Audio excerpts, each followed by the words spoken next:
अस्सलाम वालेकुम। कैसे हैं आप स्टूडेंट्स? उम्मीद करता हूँ कि आप सब खैरियत से होंगे। तो ये वीकली एनालिसिस की वीडियो आप लोगों के साथ शेयर की जा रही है। ये वीडियो काफ़ी ज़्यादा इंपॉर्टेंट होने वाली है, तो आप लोगों ने इसे लास्ट तक देखना है। इस वीडियो के अंदर सबसे पहले हम इस वीक के कुछ इंपॉर्टेंट फंडामेंटल इवेंट्स और इंपॉर्टेंट न्यूज़ के हवाले से डिस्कस करेंगे। उसके बाद हम चार्ट पर टेक्निकल एनालाइज करेंगे और ट्रेड के लिए बेस्ट अपॉर्चुनिटीज फाइंड करेंगे। तो जल्दी स्टार्ट करते हैं अपनी वीकली एनालिसिस वीडियो को और चेक करते हैं इस वीक हमारे पास कौन कौन से इंपॉर्टेंट फंडामेंटल इवेंट्स हैं। ये मेरे पास परफेक्टली ओपन हो गया है। इसके अंदर हम इस वीक के इंपॉर्टेंट फंडामेंटल इवेंट्स के हवाले से डिस्कस कर लेते हैं। सबसे पहले हमारे पास मंडे आ गया है।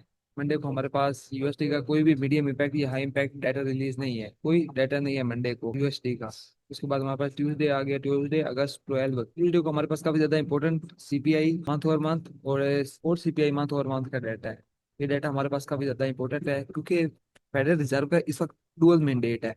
फेडरल रिजर्व इस वक्त डुअल मैंडेट पर वार कर रहा है। एक जो मार्केट उनका फर्स्ट लेबर मार्केट उनका फर्स्ट मैंडेट है और सेकंड मैंडेट उनका इन्फ्लेशन है। तो अगर इन्फ्लेशन के अंदर चेंजिंग आती है, तो इन्फ्लेशन के डाटा के अंदर चेंजिंग आती है, तो उसका ओवरऑल काफी ज्यादा इम्पैक्ट पड़ता है क्योंकि उनका मैंडेट है ये। अगर हम इसके अंदर देखें कोर सीपीआई में, तो प्रीवियस जो रीडिंग थी वो 0.2% थी, फोरकास्ट 0.3% की जा रही है।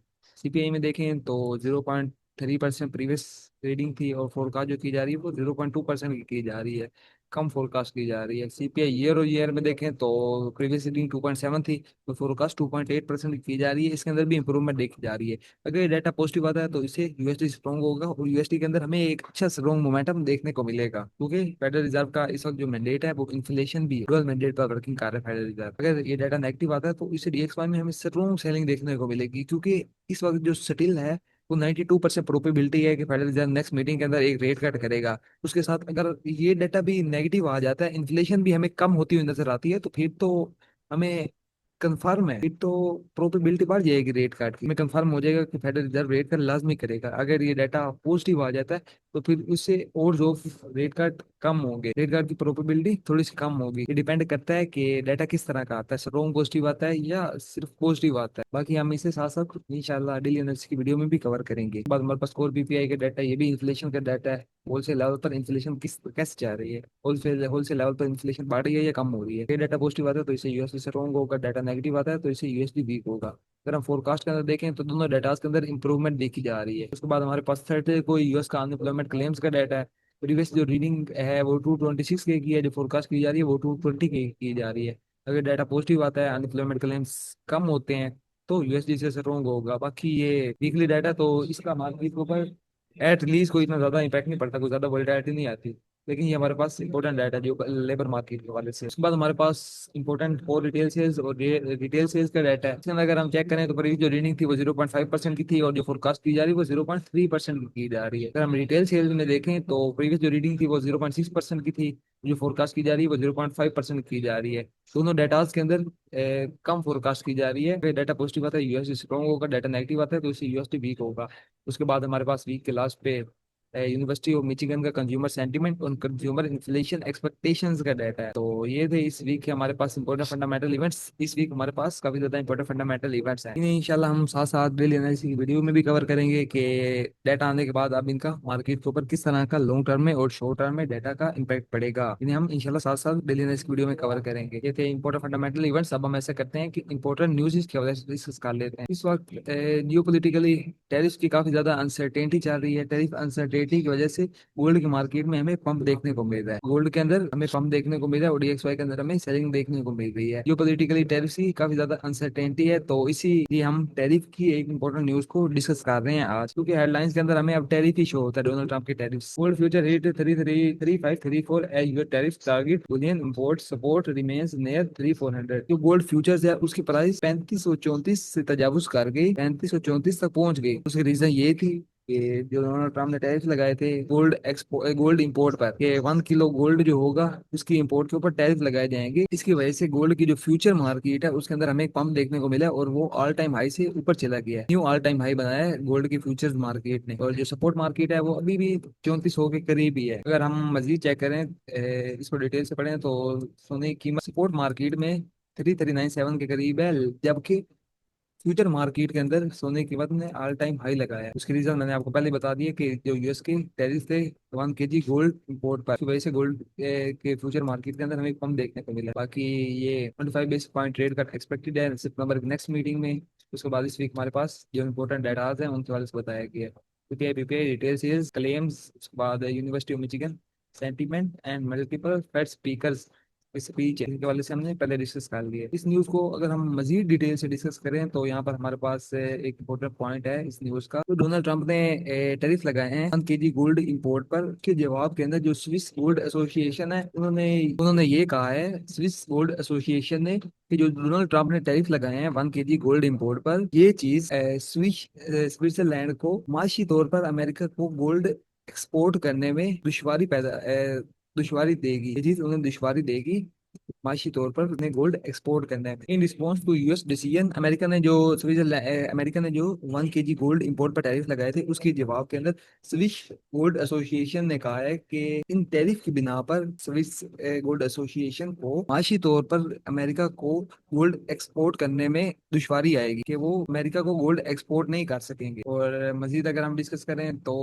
स्विस गोल्ड एसोसिएशन ने ये भी कहा है कि ये जो टैरिफ्स हैं गोल्ड की फिजिकल मार्केट में सोने की कीमत पर नेगेटिव इम्पैक्ट डालेंगे। सोने की जो मूवमेंट है, सोने की प्राइस, सॉरी सोने की प्राइस नहीं, क्योंकि बाद स्विस गोल्ड एसोसिएशन ने ये भी कहा है कि ये जो टैरिफ लगाए हैं डोनाल्ड ट्रंप ने, ये जो गोल्ड का फिजिकल फ्लो है, फिजिकल मार्केट है, उसके अंदर गोल्ड पर नेगेटिव इम्पैक्ट डालेगा। फिजिकल फ्लो पर नेगेटिव इम्पैक्ट पड़ेगा जिससे गोल्ड के अंदर हमें एक पंप देखने को मिलेगा। ये जो डाटा है हमारे पास ओवरऑल इंडिकेट कर रहा है कि गोल्ड के अंदर हमें एक बाई साइड मोमेंटम देखना चाहिए, एक बाई साइड मोमेंटम देखने को मिलेगा। अगर हम मजीद चेक करें तो स्विट्जरलैंड एक major gold gold refining country है, और उसके बाद ये अमेरिका की एक long standing and historical partner है ये अमेरिका का। अगर हम मजीद चेक करें तो 91 प्रोबेबिलिटी है इस सितंबर की मीटिंग के अंदर कि रेट कट वो 25 बेसिस पॉइंट का रेट कट की प्रोबेबिलिटी है 91.52%, और रेट पास की प्रोबेबिलिटी है 4.375%। हमारे पास इंपॉर्टेंट न्यूज़। अब हम ऐसा करते हैं कि चार्ट पर जाते हैं और टेक्निकल एनालिसिस करते हैं और इस वीक ट्रेड के लिए बेस्ट अपॉर्चुनिटीज फाइंड करते हैं। ये मेरे पास DXY का चार्ट ओपन हो चुका है, ये मैंने वीकली टाइम फ्रेम ओपन कर लिया है। वीकली टाइम फ्रेम में अगर हम चेक करें तो इस वीक की जो कैंडल क्लोज हुई थी वो एक स्ट्रॉन्ग रिजेक्शन के साथ क्लोज हुई थी, जो कि हमें इंडिकेट कर रही थी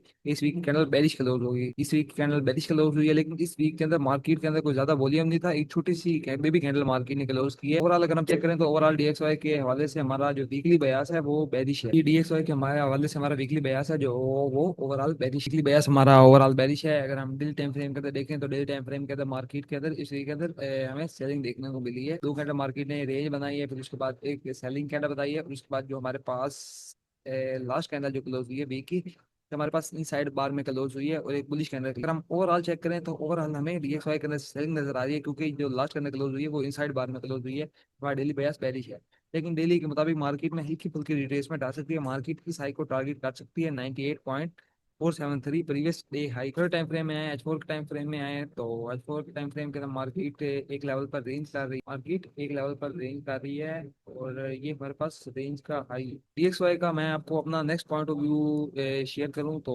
अभी भी हमारे पास स्टिल वही सेलिंग जोन वैलिड है। हमारे पास सेलिंग जोन है, अगर DXY बाई साइड जाता है तो ऊपर से हम DXY अपनी सेलिंग देखेंगे, या DXY करंट लेवल से भी सेल साइड आ सकता है। DXY के अंदर एक छोटी मोटी रिट्रेसमेंट एक्सपेक्टेड है, एक बाई साइड मोमेंटम आ सकता है DXY के अंदर। ओवरऑल H1 भी यही इंडिकेट कर रहा है कि DXY एटलीस्ट इस हाई तक बाई साइड जा सकता है। उसके बाद अगर हमारा DXY में मजीद मोमेंटम आता है, इस लेवल तक आता है, तो इस लेवल से हम DXY में सेलिंग देखें। तो ये हमारे DXY के एनालिसिस थे। अब हम ऐसे करते हैं कि गोल्ड के पेयर की तरफ बढ़ते हैं। ये मेरे पास गोल्ड का पेयर ओपन हो चुका है, वीकली टाइम फ्रेम मैंने ओपन कर लिया। वीकली टाइम फ्रेम में अगर चेक करें तो इस वीक की कैंडल जो क्लोज हुई है वो हमारे पास एक बुलिश कैंडल क्लोज हुई है, क्योंकि हमें इंडिकेट कर रही है कि नेक्स्ट कैंडल भी बुलिश की बन सकती है। हमारा जो वीकली बयास है वो बुलिश है। टाइम फ्रेम में आ जाए डेली टाइम फ्रेम में। डेली टाइम फ्रेम में मार्केट में ओवरऑल इस वीक के अंदर हमें बाइंग देखने को मिली है, लेकिन जो हमारे पास लास्ट कैंडल क्लोज हुई है वो हमारे पास एक ये डोजी नुमा कैंडल क्लोज हुई है, जिसने प्रीवियस डे हाई को स्वीप किया और इनवर्स क्लोजिंग दी है। अपसाइड पे एक अच्छी खासी रिजेक्शन है, जो कि हमें इंडिकेट कर रही है कि गोल्ड की मार्केट ओपनिंग के बाद एक सेल साइड रिट्रेसमेंट ले सकती है। डेली बयास जो हमारा है वो डेली जो हमारा बयास है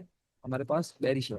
मार्केट हमने प्रीवियस डे हाई को स्वीप किया है, इनवर्स क्लोजिंग दी है स्ट्रॉन्ग रिजेक्शन के साथ। अगर हम डे टाइम फ्रेम में रिट्रेसमेंट एक्सपेक्ट करें कि मार्केट कहाँ तक डाउन साइड आ सकती है, तो हमारा जो फर्स्ट टारगेट रहेगा वो ये रहेगा। हमारा फर्स्ट टारगेट ये रहेगा कि मार्केट सबसे पहले 3374 तक सेल आ सकती है, 337475 के एरिया तक सेल आएगी। उसके बाद हमारे पास सेकंड जो हमारा टारगेट रहेगा सेलिंग का, कि मार्केट इस लेवल तक रिट्रेसमेंट ले सकती है, वो हमारे पास 3358 का लेवल रहेगा, कि मार्केट इस लेवल तक रिट्रेसमेंट ले सकती है। हमारे पास डेली का लो भी बन रहा है हमारे पास, चेक करें D1 की एक बेरिश कैंडल है। बाद अगर हम आखिरी अपना सेल साइड देखें मूव, तो हमारे पास बन रहा है 3344 का, तो मार्केट लास्ट रिट्रेसमेंट अपनी 3344 के लेवल तक ले सकती है डेली टाइम फ्रेम के मुताबिक। ओवरऑल रिट्रेसमेंट एक्सपेक्टेड है मार्केट में ओपनिंग के बाद थोड़ी थोड़ी सेलिंग आ सकती है, मार्केट थोड़ा सा डाउन साइड आ सकती है ओपनिंग के बाद। अगर हम मजीद छोटे टाइम फ्रेम में H4 के टाइम फ्रेम में आ जाए तो H4 के टाइम फ्रेम में ओवरऑल एक रेंज आ रही है मार्केट के अंदर। फोर के अंदर मार्केट एक बेरिश FVG के ऊपर है और मार्केट रेंज कर रही है, रेंज बाउंड मूवमेंट है H4 के अंदर। H1 के अंदर आ जाते हैं, H1 के अंदर आए तो ओवरऑल H1 के अंदर भी मार्केट रेंज कर रही है।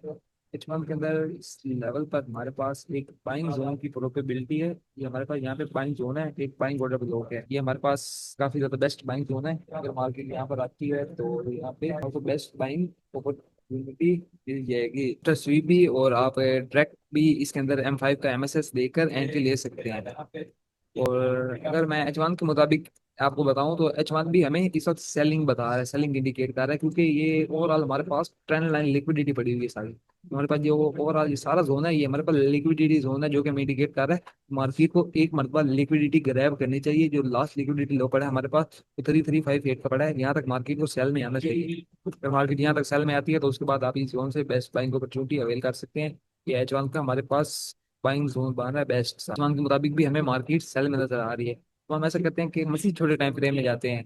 हमारे पास M15 का टाइम फ्रेम ओपन हो गया है, इसमें मैंने स्ट्रक्चर मैपिंग की हुई है। M15 के टाइम फ्रेम में SMC स्ट्रक्चर मैपिंग, हमारा जो प्रीवियस ब्रेक स्ट्रक्चर हुआ था वो ये हुआ था, और ये हमारे पास M15 का वैलिड लो बनता है। उसके बाद मार्केट इस लेवल पर अपनी इंड्यूसमेंट टेकन आउट की और ये हमारे पास हाई कंफर्म कर दी मार्केट ने, हमारे पास ये वैलिड हाई है M15 का। M15 के अंदर देखें तो M15 के अंदर जो लास्ट मार्केट की मूवमेंट रही है वो रेंज बाउंड रही है। मार्केट की जो हमारे पास लास्ट मूवमेंट रही है वो ओवरऑल रेंज बाउंड मूवमेंट थी। मार्केट ओवरऑल रेंज में थी M15 के टाइम फ्रेम के अंदर। यहाँ पे मार्केट में दो, एक रेजिस्टेंस लेवल था मार्केट में, एक सपोर्ट लेवल था, जहाँ से मार्केट बार बार रिजेक्ट हो रही थी और उसी लेवल्स के अंदर मूव कर रही थी। अगर मैं आपको सेलिंग की अपॉर्चुनिटी बताऊं तो हमारे पास ये इस लेवल पर फर्स्ट सेलिंग अपॉर्चुनिटी बन रही है। अगर मार्केट ओपन होने के बाद ये मार्केट यहाँ पर जाती है और इन दो इस हाई को स्वीप करती है, तो स्वीप के साथ आपने एक स्ट्रॉन्ग कंफर्मेशन देखनी है।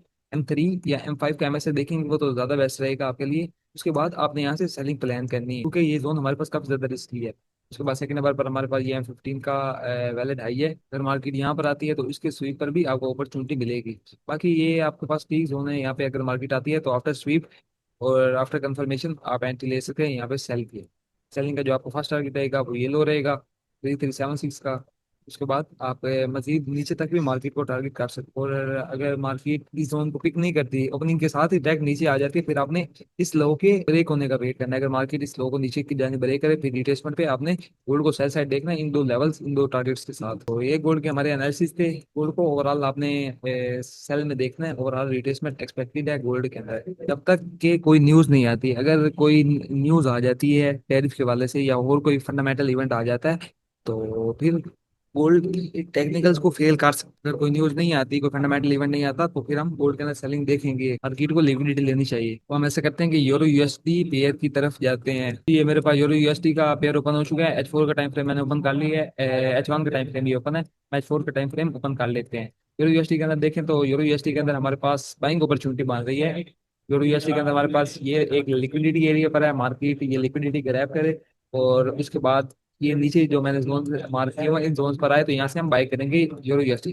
एक ऊपर वाला जोन बन रहा है और उसके बाद ये एक नीचे वाला जोन बन रहा है, यहाँ से आपको बेस्ट बाइंग अपॉर्चुनिटी मिलेगी। ये यूरो USD का हमारा जो बयास है वो ओवरऑल बुलिश है। यूरो USD को आपने बाय देखना है, ये हमारे पास बाइंग जोन मैंने मार्क कर दी, आप ये चेक कर लें, यहाँ से आपको बेस्ट बाइंग अपॉर्चुनिटी मिल जाएगी। उसके बाद हम BTC पेयर की तरफ जाते हैं और BTC पेयर को एनालाइज कर लेते हैं। ये हमारे पास BTC USD का पेयर ओपन हो चुका है। ये टाइम फ्रेम H1 का ओपन है, इसमें H4 का टाइम फ्रेम ओपन कर लेते हैं और H4 को एनालाइज कर लेते हैं। सबसे पहले H4 के अंदर अगर हम चेक करें तो मार्केट ने अपना ओवरऑल स्ट्रक्चर शिफ्ट कर दिया, अपना बया शिफ्ट कर दिए बाय में। तो हमने BTC को आगे आने वाले दिनों में बाय में देखना है। BTC के अंदर सेलिंग एक्सपेक्टेड थी, लेकिन ये न्यूज आई थी इसकी वजह से BTC के अंदर एक फॉर्म देखने को मिला हमें। BTC के अंदर एक रैली आई है। बाकी अगर आप प्रीवियस चेक करें तो प्रीवियस BTC के अंदर वॉल्यूम नहीं था और मार्केट हमें सेलिंग बता रही थी। फिर एक न्यूज आई इस वजह से BTC के अंदर हमें पंप देखने को मिला। अगर हम H4 को इस वक्त देखें तो अगर मार्केट रिट्रेसमेंट लेती है तो हमारे पास जो H4 के मुताबिक बाइंग जोन बनता है वो ये एरिया बनता है। ये एरिया हमारे पास H4 का बाइंग जोन बनता है। हमारे पास एक बेस्ट बाइंग जोन है जहाँ से आपको एक बाइक की अपॉर्चुनिटी मिलेगी। उसके बाद सेम तकरीबन इस लेवल पर हमारे पास M30 के अंदर एक बाइंग जोन बन रहा है।